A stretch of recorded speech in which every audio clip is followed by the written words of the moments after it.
Assalamualaikum warahmatullahi wabarakatuh. Waalaikumsalam warahmatullahi wabarakatuh. Balik lagi kita ke materi pelajaran coding dan kecerdasan artifisial, yang dimana nanti kita materi hari ini itu tentang berpikir komputasional yang namanya dekomposisi. Yang dimana nanti dekomposisi itu sangat penting di kehidupan sehari-hari karena dia memecahkan masalah yang besar menjadi kecil-kecil dan membuat kalian berpikirnya tidak terlalu berat. Itu pentingnya dekomposisi. Sebelum kita lanjut, kita ice breaking dulu. Enggak apa-apa. Kita punya tepuk, namanya tepuk berpikir komputasional. Ketika saya bilang dekomposisi, kalian cukup tepuknya 2 kali. Ketika saya bilang pengenalan pola, kalian tepuknya 3 kali. Kita bilang abstraksi, bilang ye. Ye aja. Ye. Setelah itu, yang terakhir adalah algoritma. Kita bilang yes, angkat tangannya ke sini. Kita coba ya. Kalian harus fokus ini. Melatih kefokusan kalian ketika mendebatkan pelajaran kakak. Dekomposisi. Belum bareng Mas Mahesa, jangan ngalamun Mas Mahesa. Ulangi, dekomposisi. Pengenalan pola. Abstraksi. Algoritma. Yes. Oke, cukup. Kita masuk ke materi tentang dekomposisi. Sebelum kita lanjut ke materi, saya punya video sedikit. Silakan diperhatikan.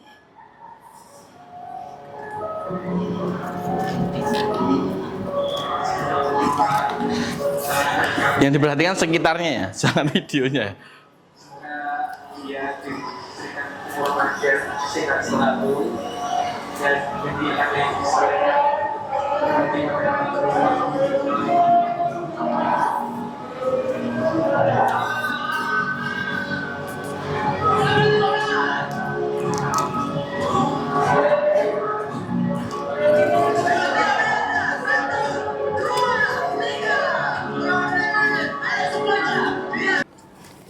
Kalau kalian tadi lihat videonya, yang harus dipersiapkan dalam sebuah pesta ulang tahun itu apa aja?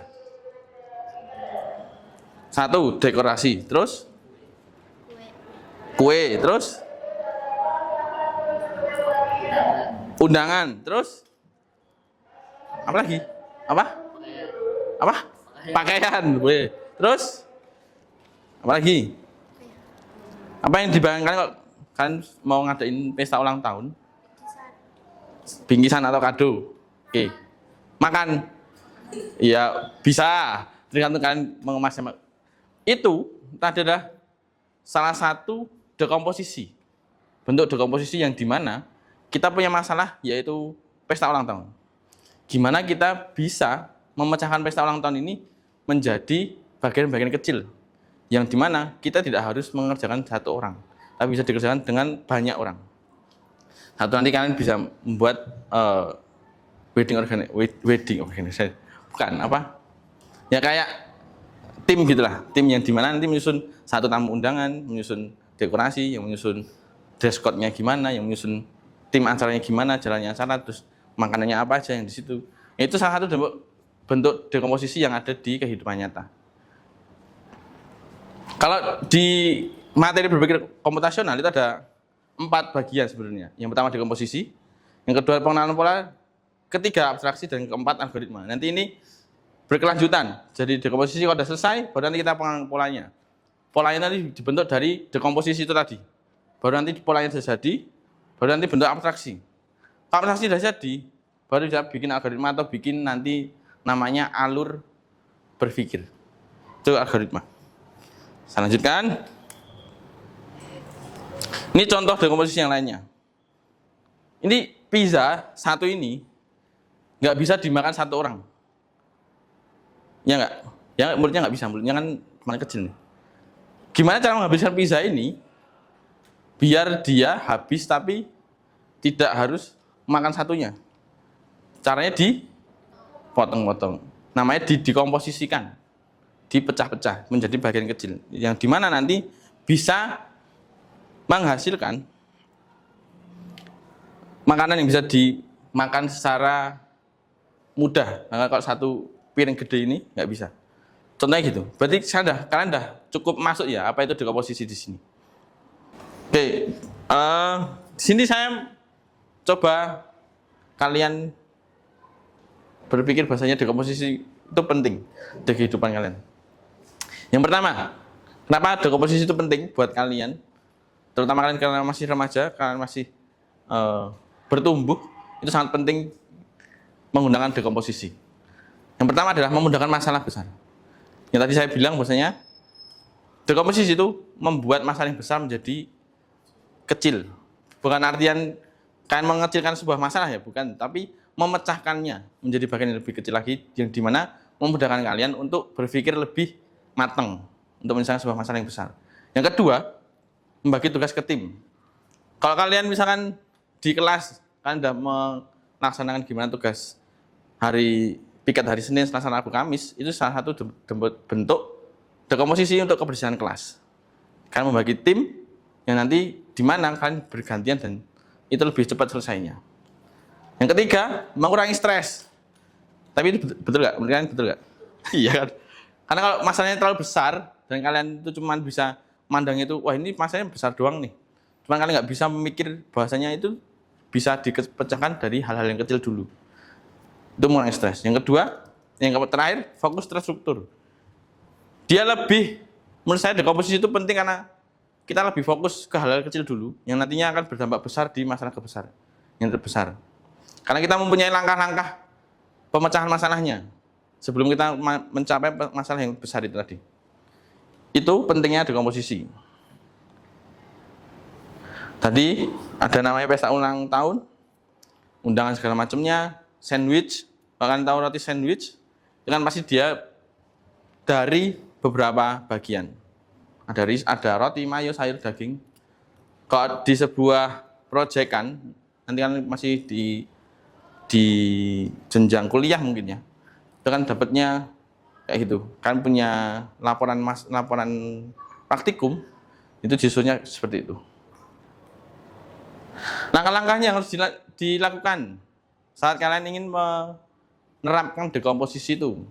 Yang pertama, kalian harus mengenali dulu masalahnya. Kalian harus tahu masalah itu segede apa dan gimana cara memecahkannya itu kan tahu dulu. Kalau sudah tahu, baru lanjut ke sub masalahnya, dipecah jadi sub masalah. Yang ketiga, pecah lagi jika perlu, dipecah lagi. Kenapa kalian tetap harus berbicara di dalam kelas? Kenapa nggak nanti di luar kelas misalkan? Kan kalau misalkan mau belajar kan otomatis kan yang disiapkan ya bukunya, bukan obrolan sama temennya. Itu yang harus dipecahkan lagi. Dan yang keempat, diselesaikan satu persatu. Pertama kalian harus menyiapkan, berarti ketika datang ke kelas mau belajar kalian harus menyiapkan bukunya dulu. Setelah itu ya fokus, mungkin kalian baca buku materi yang mau disampaikan. Lalu ya udah tinggal nunggu gurunya. Tidak perlu ngobrol sana sini. Itu menjadi suatu dekomposisi simpel yang bisa kalian terapkan di kelas. Paham ya? Ya, jangan tidur. Nah, saya punya studi kasus nih. Sama yang saya tadi sampaikan, kalian punya masalah yaitu pesta ulang tahun. Cara kalian menyelenggarakannya itu gimana? Nanti kan bisa dipecahkan dari mulai, kan ini saya punya itunya. Nah ini terkait konsumsi ya. Bentar. Ini dekomposisinya nih. Pertama konsumsi. Nanti kalian bisa dibikin, misalkan satu kelompok, dibikin mana yang bagian ngatur konsumsi, mana yang ngatur bagian undangan, mana yang ngatur dekorasi, ini semuanya ada di sini. Nanti saya coba kalian tulis nih. Saya bagi dulu kertasnya, simpel aja. Nanti kalian tinggal tulis siapa-siapa yang mau kalian posisikan di masalah-masalah ini. Pertama, kalian harus menentukan konsumsi, tim konsumsi. Kedua ada tim dekorasi. Ketiga ada tim undangan dan tamu. Dan keempat ada hiburan dan aktivitas atau tim acara. Itu Coba dikerjakan dulu. Gimana? Terus saja siapa yang mau jadi tim acara, siapa yang mau jadi tim konsumsi. Kan tentuin dulu pesta ulang tahun apa yang mau kan bikin. Mau kayak gimana? Ya, kan tentuin dulu. Kan mau bikin acaranya kayak gimana? Oke, kita waktunya presentasi dari kelompok 1 bisa mempresentasikan hasil karya dekomposisinya.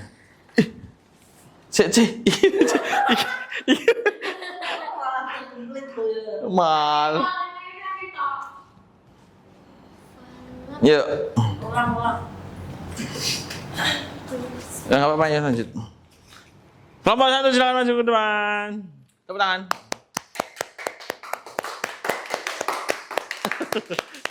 Nama kalian excited sekali. Assalamualaikum warahmatullahi wabarakatuh. Waalaikumsalam warahmatullahi wabarakatuh. Perkenalkan kami dari kelompok 1, isinya ada Rara, Siva, dan Keisha. Kali ini kami akan mempresentasikan hasil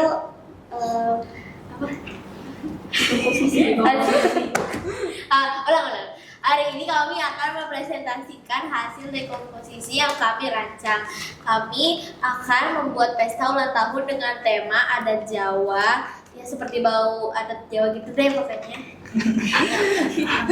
Terus kami membagi beberapa ketugasan pertama konsumsi, dekorasi, dan juga undangan dan tamunya.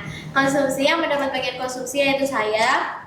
Di konsumsi ini kita merancang menu yang mengarah pada makanan tradisional Jawa seperti gudeg, tumpeng nasi kuning, bakpia, tiwul, arem-arem, dan kacang rebus. Sedangkan dekorasi yang mengambil bagian dekorasi yaitu Rara. Untuk hiasan ruangannya kami Apa lanjut? Rara yang bikin ketawa. kami tema kejawen. Lalu pakaian atau dress code-nya kebaya dan lurik. Untuk undangan atau tamunya yang mendapat bagian yaitu Keisha, yang mau diundang yaitu orang tua, teman, saudara dekat, sahabat, dan kami akan mengirimkan undangan ini via digital. Demikian presentasi dari kelompok kami. Mohon maaf bila ada salah kata. Wassalamualaikum warahmatullahi wabarakatuh. Waalaikumsalam warahmatullahi wabarakatuh. Oke. Bagus. Bagus tadi kelompok 1 menyampaikan bahwasanya di dekomposisi yang mereka buat adalah pesta ulang tahun yang berbau adat Jawa, yang dimana nanti mereka berharap menjadi bagian dari keraton. Oke, selanjutnya kita langsung ke kesimpulannya. Dekomposisi itu sebenarnya sudah melekat pada kalian di kehidupan sehari-hari, cuman kan tidak menyadari hal itu. Yang kedua, secara tidak langsung kan sudah melakukan hal dekomposisi itu sendiri dengan gimana cara kalian menyelesaikan suatu masalah hal kecil. Jadi kalau kalian misalkan mungkin di pagi hari kan bangunnya siang, itu masalah besarnya bangun kesiangan,